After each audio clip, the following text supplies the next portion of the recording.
Alright, so I've gone in and I've made something a little bit more complex. I've made like a house on a field with a sun, and you can see the code here, and it's a bit more complicated. Or really, it's not more complicated, there's just more of it. So once again, we can see XML, and the comment about Illustrator, and the doc type, and the SVG here. And then we can see these different shapes, like the rectangle, and another rectangle, and a circle, and we can see all these little bits in here. And we can try to figure out sort of what they're saying, right? So if we wanted to, we could modify these and change the actual picture. So let me show you what you're actually looking at here. So that is, oh, it looks like I forgot to change some colors here. Yeah, so I've accidentally made my house green. I must not have been paying attention. And I've accidentally made my door the same color as my chimney, and I've got this black outline around my sky and my grass, and that probably shouldn't be that way. However, even if I don't have Adobe Illustrator or any sort of vector-based software, I could go into this code, into the SVG code that we have here, and I could make the appropriate changes to try to fix my house. So if I don't have time to wait, or I've got Illustrator at, work or something and not on my home computer, I can go through here and I can try to figure out what these different things do. So let's see. If we have this rectangle here, and I change this color just to, I'm going to go ahead and Command C just to keep it in my clipboard in case I need it. And let's replace this with something else. So I did Command C, I've got the color still.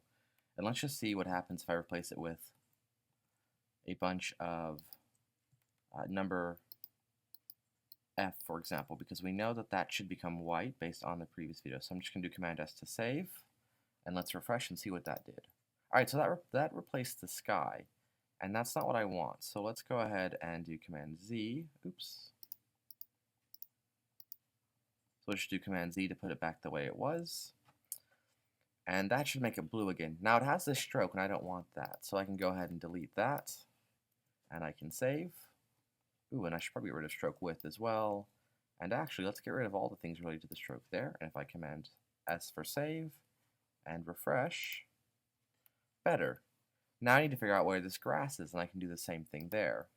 And I've got my house here as well. So let's see, what does this do? So I'm going to do Command C once again, just in case I lose that. And let's replace it also with the code for white. So 1, 2, 3, 4, 5, 6 looks good. So Command S for save and refresh. That replaced the chimney. I like the chimney the color it was, so we'll undo that. That's a circle, that's not what I'm looking for. Here's a rectangle, what does this one do? So copy and put in the code for white, and we'll save it. Ah, that's the ground, so that's where the ground is. Put that back. I could delete the stroke out of there to get rid of that. What is this one? We'll just refresh this, just so you can see I've put it back. Replace this for white, and we'll refresh. Okay, there we go. So there's the house. So now I can make this a color that I want for the house to be, and I know that's the house. And then I can try to find the triangle, and I can try to make this the way that I want without having to go into some sort of vector-based software. Now, obviously, it would probably be more efficient for me to use something like Illustrator to go in and modify this. But the idea is that you can look at this code and you can figure out what you're doing. You can play with the little bits here and there, and you can make changes, and it'll actually happen in your SVG graphic, even if you don't have some sort of vector-based software already installed or don't have time to install it.